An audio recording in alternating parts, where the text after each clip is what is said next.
Olá, pessoal! Vamos abordar agora um assunto de suma importância no que se refere ao atendimento pré-hospitalar ou atendimento a primeiros socorros, que são os atendimentos às paradas cardiorrespiratórias.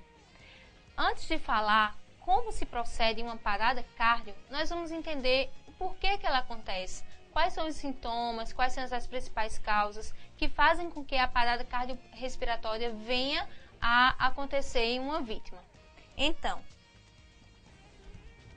a parada cardiorrespiratória ela é precedida de dor forte no peito, né? Então, o coração ele é localizado na caixa torácica, que nós vamos ver daqui a pouco a sua exata localização. Então, nada mais natural do que sentir uma forte dor na região do peito, que é justamente a região torácica. Falta de ar. Se a parada é cardiorrespiratória, ela tanto envolve a parte do coração, quanto envolve a parte do pulmão.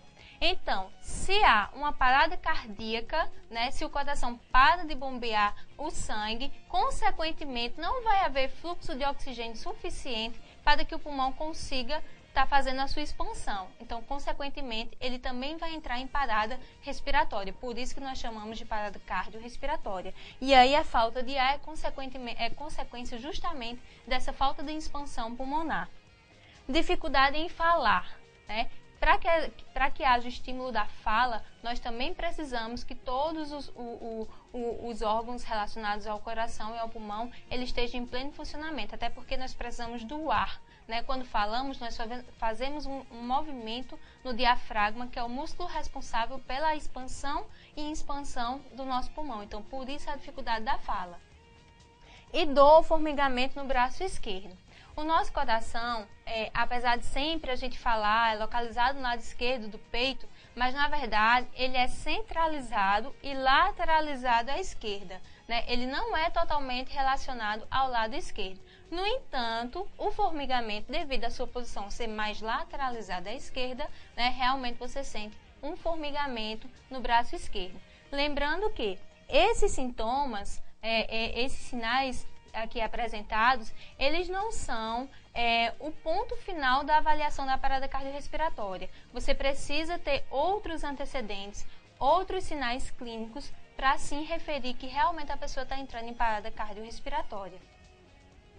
Agora nós vamos conceituar o que realmente se trata de uma parada cardíaca e uma parada respiratória. Em termos conceituais, nós encontramos diferença. Em termos práticos e fisiológicos, da forma que acontece, é muito raro você conseguir identificar qual foi a parada antecedente, se foi a cardíaca ou se foi a respiratória. Geralmente, elas acontecem segundos após uma ou outra. Então, parada cardíaca. A parada cardíaca como sendo uma interrupção repentina da função de bombeamento cardíaco, que pode ser constatada pela falta de batimentos. Essa falta de batimentos é justamente o bombeamento. Onde é que nós vamos verificar que está havendo a falta desses batimentos? Através das artérias.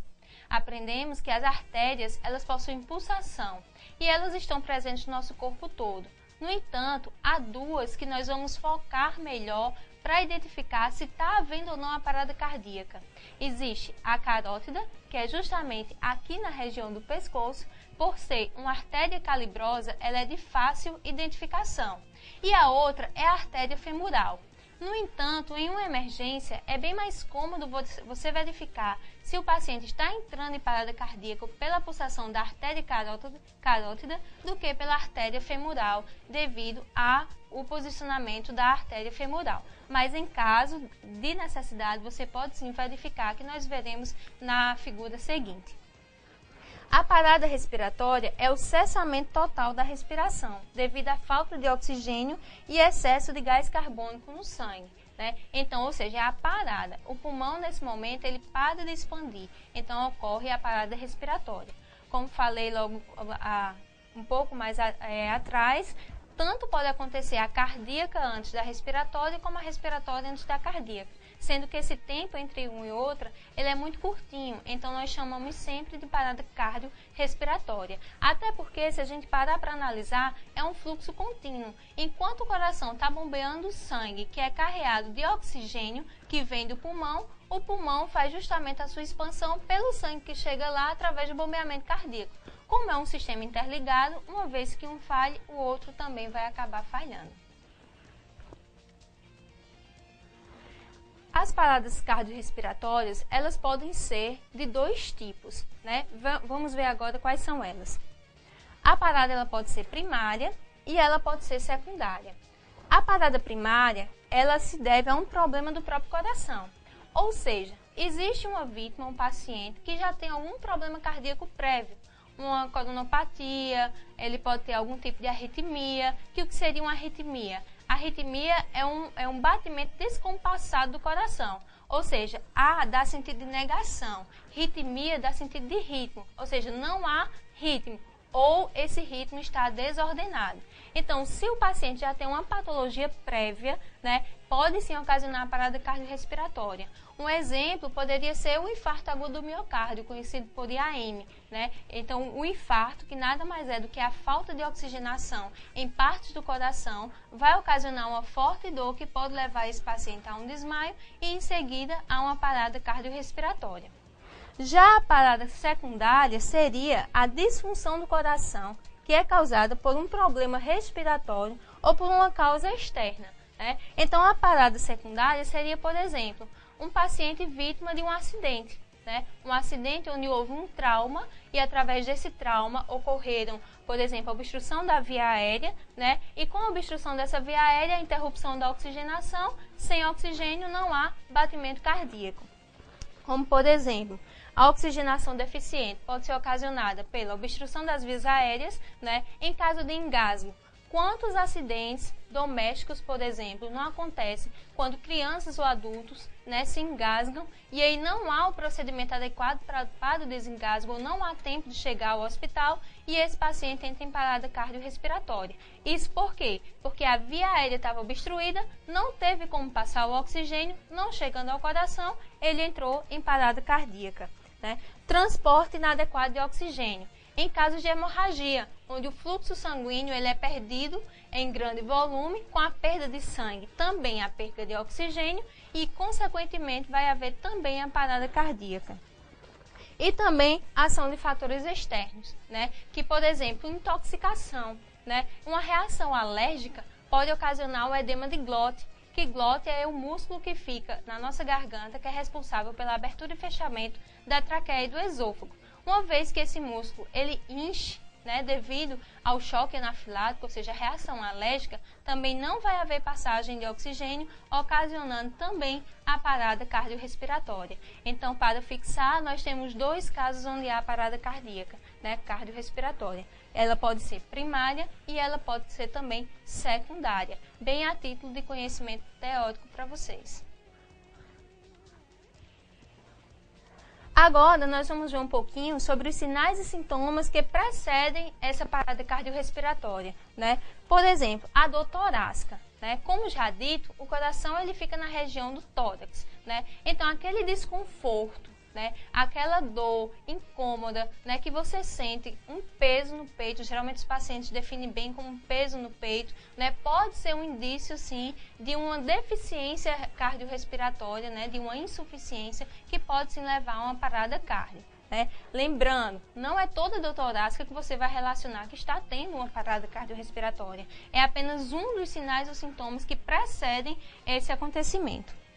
A sudorese. A sudorese é aquele suor intenso, né? Por que ocorre a sudorese? Uma vez que o corpo está ali tentando equilibrar a questão do seu fluxo sanguíneo, né? Com a respiração, o sangue vai todo para as partes vitais, né? E a pele tende a ficar mais úmida, né? Ocasionando bem a sudorese. As palpitações. Palpitações são aquelas batidas descoordenadas do coração, né? Onde você sente ele acelerar e de repente você já não sente ele tão acelerado. E essa alternância, né? A gente chama assim de palpitações. A tontura. A tontura acontece justamente porque está havendo diminuição de oxigênio. Então, como o oxigênio não está chegando em quantidade suficiente ao cérebro, então acontece a tontura, certo? A tontura, ela vem antes um pouco do desmaio. O desmaio é um sinal de que o corpo está precisando, digamos assim, parar de gastar tanta energia, certo? Para ver se o que está no seu corpo, ele consegue fazer com que os órgãos vitais continuem funcionando. Então, o desmaio é uma quebra no gasto de energia que o corpo tem, ocasionado justamente para que, economizando essa energia, os órgãos vitais possam ser revitalizados com o oxigênio e o sangue que está presente no corpo. E começa a partir de uma simples tontura. A perda de consciência. A perda de consciência, ela é um dos eventos ocasionados em consequência da tontura, né? Ou seja, é a questão do desmaio mesmo. Então, a pessoa começa a ficar um pouco desorientado, né? Justamente pela falta de oxigenação no cérebro. A ausência de movimentos respiratórios, né, uma vez que não está tendo fluxo de oxigênio e sanguíneo suficiente para bombear o coração e para fazer a inspiração e expiração pulmonar, vai haver também ausência de movimentos respiratórios. Como é que a gente pode observar essa ausência? A respiração ela pode ser identificada tanto pelo enchimento da caixa torácica como também pelo enchimento da parte abdominal.